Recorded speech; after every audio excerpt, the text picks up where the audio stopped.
Hi all, let's discuss some previous year questions from the question paper today.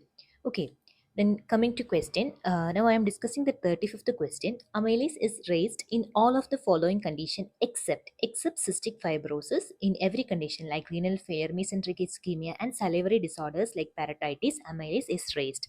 Then coming to cystic fibrosis is a recurrent PSC question. I will say a few words about cystic fibrosis. Cystic fibrosis is an autosomal recessive disorder caused by mutation in the CFTR gene. CFTR gene is present on chromosome 7. It is more common in Caucasians. And what is the defective channel here? There is a defective chloride channel which leads to thick viscous secretions in lungs, pancreas, liver, and intestine. So the patient will present with chronic cough, recurrent infection, bronchiectasis, nasal polyps, digital clubbing, pancreatic insufficiency, malabsorption and steatorrhea, failure to thrive, meconium ileus in neonates, then focal biliary cirrhosis, portal hypertension, infertility in male. So think that in everywhere there is a thick viscous secretion. So the secretions will be very less and it will be very thick. Then what is the investigation? We will do sweat chloride test, then genetic testing. The complications are recurrent pneumonia, bronchiectasis, diabetes mellitus, and cirrhosis. The treatment is airway clearance, antibiotic, pancreatic enzyme replacement, nutritional support, and lung transplantation. Okay, the main important points are CFTR gene is mutated. Sweat chloride test is used for cystic fibrosis and it can cause meconium ileus in neonates. Then indications of surgery in pseudocyst. This question was cancelled due to wrong answer, but the indications of surgery in pseudocyst have been asked in 2-3 question papers. So I will say a few words. What is pseudocyst of pancreas? A pseudocyst is a localized collection of pancreatic secretion enclosed by a wall of fibrous tissue without epithelium. So imagine it as a localized collection of pancreatic secretion. There will be a wall of fibrous tissue around that collection without epithelium. It occurs after acute or chronic pancreatitis and trauma. Then it is rich in pancreatic enzyme. Then the patient will present with an epigastric mass, pain, fullness or early satiety, vomiting due to gastric outlet obstruction.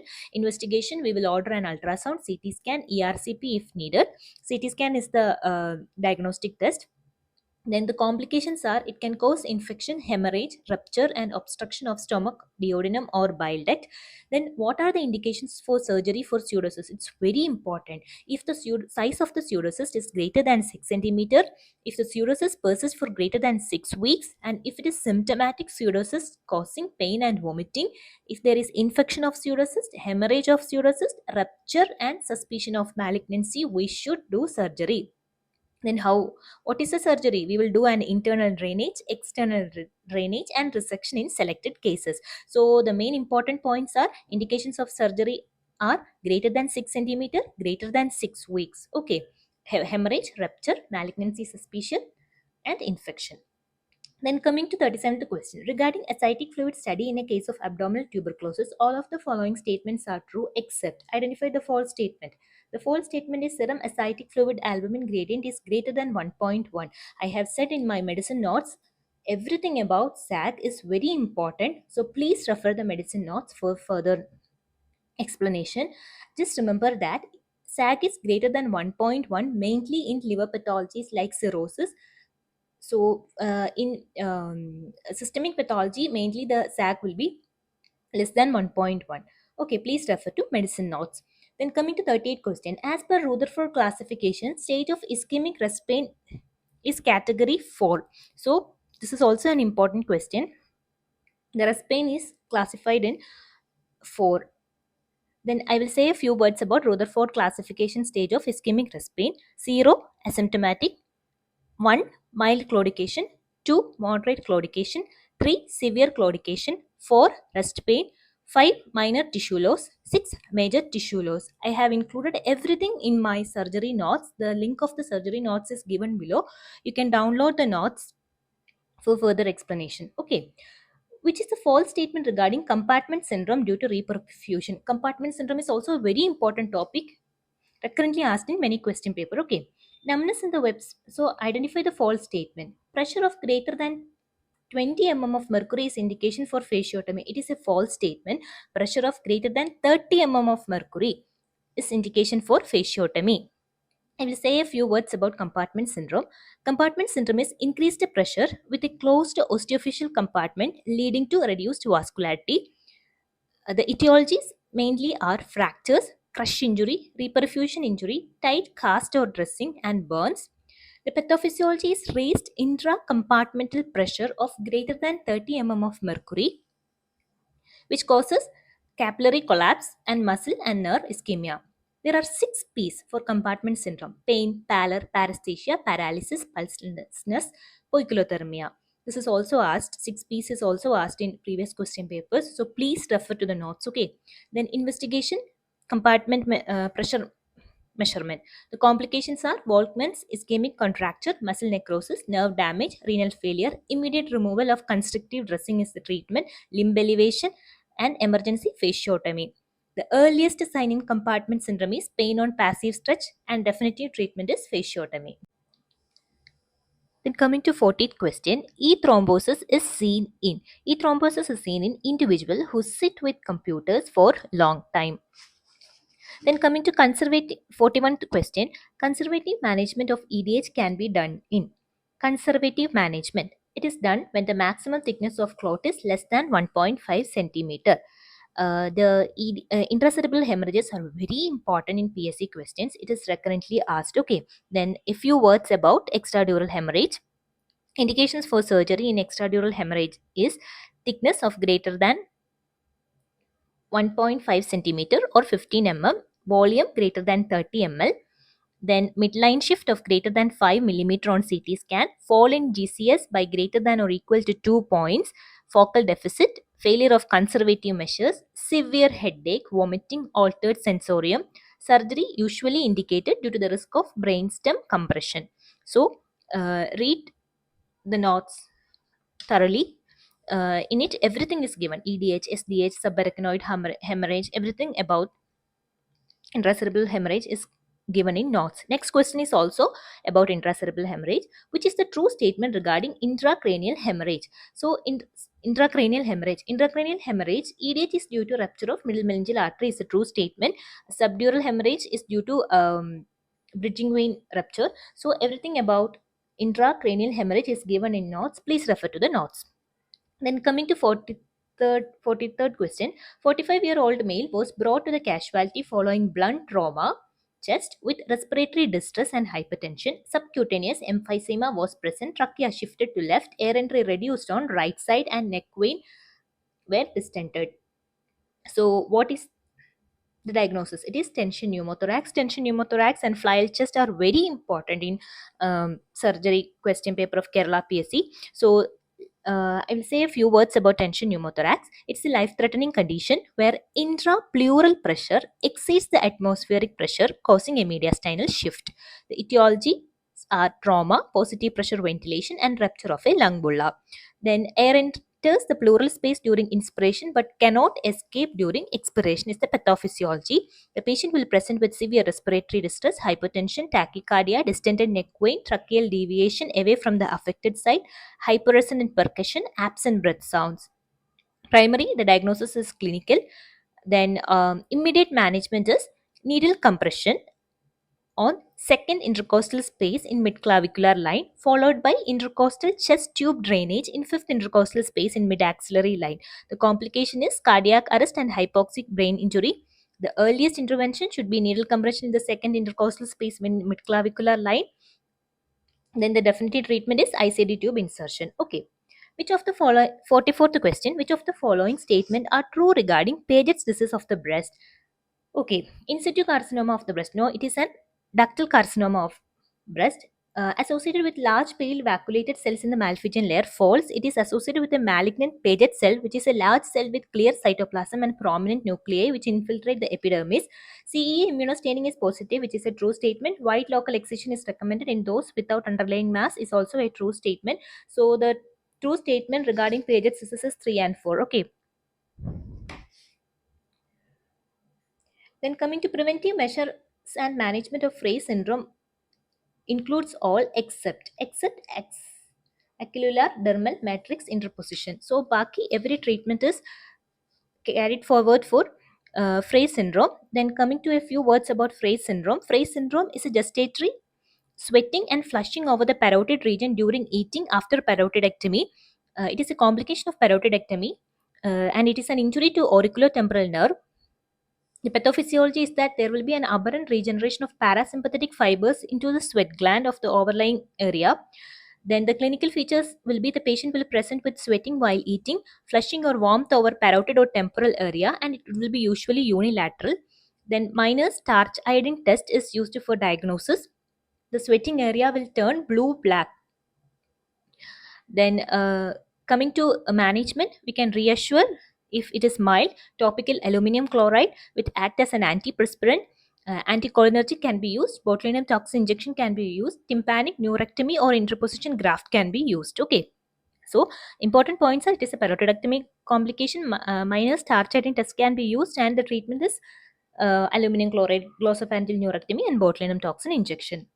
Most accepted theory regarding evolution of venous ulcer is ambulatory venous hypertension. Surgery notes are very perfect in such a way that it is according to syllabus and previous year question paper.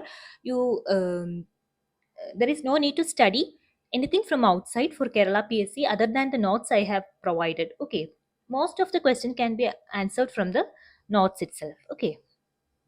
Then, congenital venous anomalies are found in all except Budd-Chiari syndrome. Budd-Chiari syndrome is a acquired cause of venous anomaly. It is the obstruction of hepatic venous outflow. The etiologies are hypercoagulable states such as polycythemia vera, antiphospholipid syndrome, and factor V laden deficiency. Then malignancies such as hepatocellular carcinoma and renal cell carcinoma, membranous obstruction of inferior vena cava, OCPs, and pregnancy. Then the pathophysiology is that there will be an hepatic vein obstruction, hepatic congestion, ischemia, central lobular necrosis, and it will lead to cirrhosis. The patient will present with a clinical triad of abdominal pain, hepatomegaly, and ascites. Other features are jaundice, splenomegaly, and varicose bleeding. Investigation, we can do Doppler, CT, or MRI, and venography. Venography is the gold standard. Complications are portal hypertension. Management can be done with anticoagulation, diuretics for ascites, tips, and liver transplantation. So the important area of focus is the patient will present with pain, ascites, and hepatomegaly. Commonest causes hypercoagulable state. The gold standard investigation is venography. Then, which is the false statement regarding molecular subtype of carcinoma breast?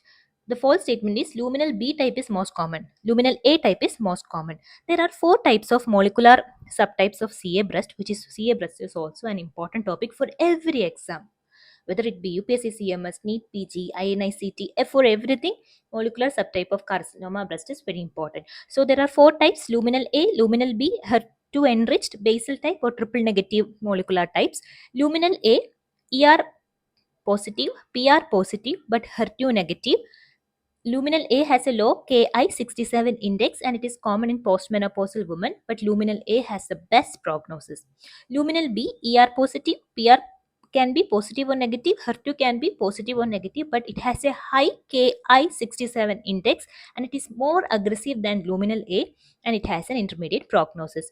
HER2 enriched molecular type, there will be HER2 only will be positive, ERPR negative. It is a high grade tumor and it responds to trastuzumab. It is a very important point. Then basal type, basal like or triple. So the answer is time spent in disability B. Then coming to HALE, HALE, health adjusted life expectancy. I will say a few words about HALE. It is the health life expectancy which is equal to average number of years a person is expected to live in full health. It adjusts the life expectancy by subtracting years lived in ill health.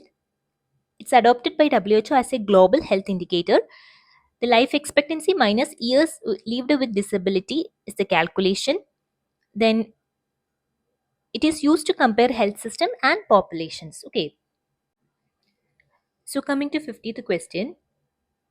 Listed below are all the methods of estimating the age standardized rates except estimating the specific death rate in the specific age category. Notes are given about everything. So please download the notes and read it. Then coming to 51st question, attributable risk of an exposure refers to which of the following option, it refers to what an extent the exposure can correlate to the disease under the study. So coming to attributable risk, attributable risk, it is the difference in incidence of disease between exposed and non-exposed group. So attributable risk is calculated as AR is equal to incidence in exposed minus incidence in non-exposed. Attributable percentage is calculated as incidence in exposed minus incidence in non-exposed divided by incidence in exposed into 100. Then the importance of attributable risk is it measures the public health impact of risk factor. So read the notes very carefully. Okay, attributable risk, relative risk are very important. Okay, everything is given in the notes. Then coming to predictive value, what does the predictive value reflect for a given screen test? So it will reflect the diagnostic power of the screening test, which is true.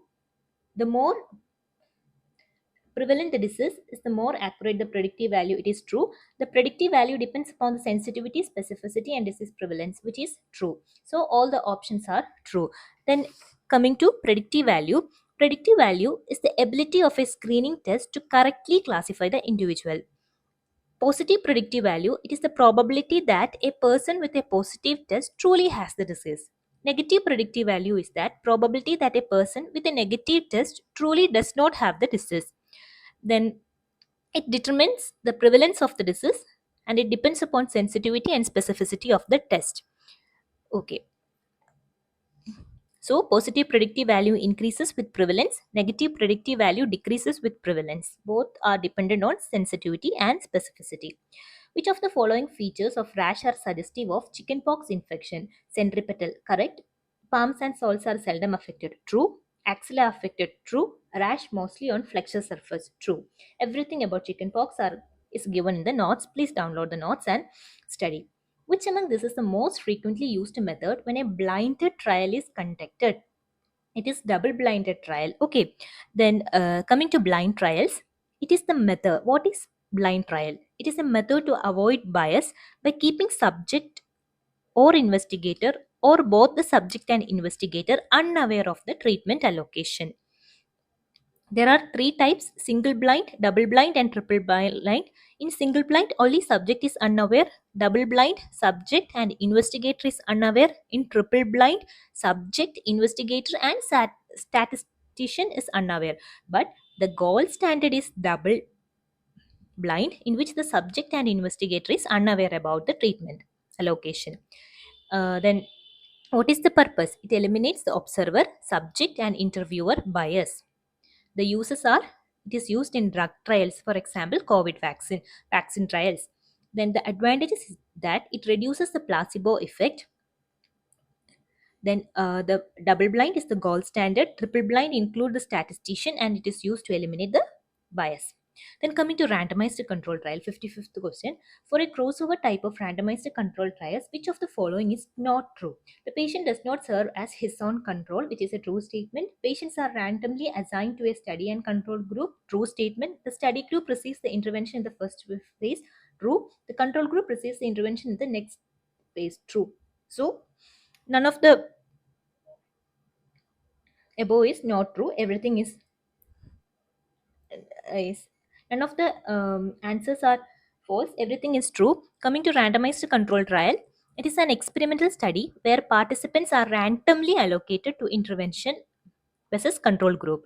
So the design will be: study group will be given intervention, control group will be given placebo or standard treatment. Then groups are compared for outcome. The steps are: selection of the subjects will be selected, then they will be randomly allocated, then blinding will be followed, then follow up, then analysis. Types of randomized control trials are parallel group trial, crossover trial, factorial design, and cluster randomized trial. What is the advantage? It eliminates the selection bias, allows casual interference, gold standard for new treatment. So in HIV positive person, whatever it is the reading, it will be positive only. Okay. Then coming to the global plan target of tuberculosis elimination refers to all except NTEP program has changed. So surely there will be a question from NTEP. So read NTEP program very carefully from community medicine note. Okay. what is the false statement? A false statement here is achieve at least 90% detection rate is false statement. So option 4 is false. Baki in TEP aims at to reach at least 90% of all with TB, to reach at least 90% of the key population, and to achieve at least 90% of the treatment success. Then NTP has changed a lot. I will say the changes in NTP now. For every patient, we will from now onwards we will do CBNAT or TrueNAT for all the presumptive TB patient. Then category 1, there was category 1 and category 2 patients. Now category 2 is eliminated. Everyone is classified as one category only, and uniform drug is given. 2 HRSD plus 4 HRA is given for all the drug resistant cases. We will give bedaquiline based regimens, and linezolid dose has been reduced after 6 to 8 months to decrease the toxicity. Then, previously, when a patient with HIV comes with TB, we first will start TB and then we will start ART. But now the regime has changed. If a patient leaving with HIV comes with co-infection with TB, first we will check the CD4 count, and if the CD4 count is less than 50, we will start ART within 2 weeks, and the dolutegravir dose doubled with rifampicin. These are the new points. Okay. Then the key intervention of global health strategy for viral hepatitis are all except 2 doses hepatitis B vaccine for infants. No hepatitis B vaccine. There is a birth dose at 6, 10, 14 weeks. There are other 3 doses. So there is no 2 doses is a false statement. Then 59th question. As per SARAP regime, which of the following is the dosage schedule for post-exposure prophylaxis for rabies prevention? SARAP regime indicates 4-dose multi-site regime with 2 doses to be given on day 0 and 1 dose on day 7 and 21. So, post-exposure prophylaxis of rabies vaccine is very, very, very important. There are 2 regimes mainly, SARAP regime and ESSENCE regime. SARAP regime is much more compliant because there is only 3 doses at 0, 7 and 21. And on 0 day, we will give IM deltoid injection on 2 sites. Then on day 7, 1 dose, and day 21, 1 dose. Then the other regime is Essence regime, which has 5 doses, that is 0, 3, 7, 14 and 28.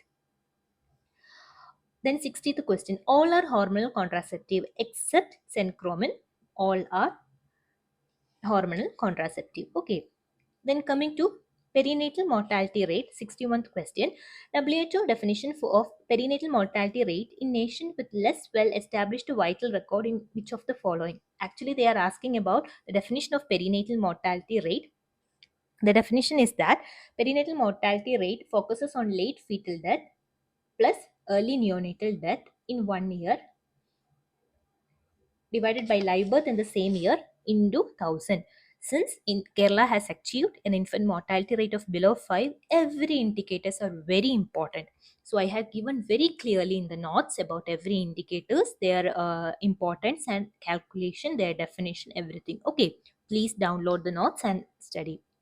So, I will say a few words about perinatal mortality rate. It is the number of late fetal death, which is stillbirth of greater than 28 weeks, plus early neonatal death of less than 7 days per 1000 total live birth. Then it is a sensitive indicator of maternal and child health services. Then perinatal period is 28 weeks of gestation to 7 completed days after the birth. Then the causes are the antenatal causes of perinatal mortality are malnutrition, anemia, infections, and uh, pregnancy-induced hypertension. Intranatal causes are prolonged labor, birth asphyxia, obstructed labor. Neonatal causes are prematurity and sepsis. Then coming to disaster cycle, it's also very important because Kerala has recently stuck to with Wayanad flood. So surely there will be a question from disaster cycle also. Disaster cycle include all the following except disaster elimination. Okay, then I will say a few words about disaster management cycle. It's a continuous process to manage the hazards, reduce risk, and minimize disaster impact. The phases are remember as MPRR: mitigation, preparedness, response, recovery. Mitigation means long-term measures to be taken. For example, building costs, flood control. Preparedness means planning, training, and early warning and drill. Response means immediate action during the disaster, such as rescue, relief, and medical aid. Recovery means rehabilitation, reconstruction, and restoring normalcy. Then, for examples are Wayanad was struck with flood. So, mitigation is flood dams. We have to ensure the stability of flood dams. Preparedness, we have to conduct mock drills in every area to be prepared for the disaster. Response means to evacuate and give first aid to the affected victims. Recovery means rebuilding, which our government has recently proposed so many houses for the victims who was affected with flood. Okay, so main area to be focused is that the phases: mitigation, preparedness, response, and recovery. Okay, so this much is all for today. See you in next video. Meanwhile, download the notes and start studying. Okay, thank you.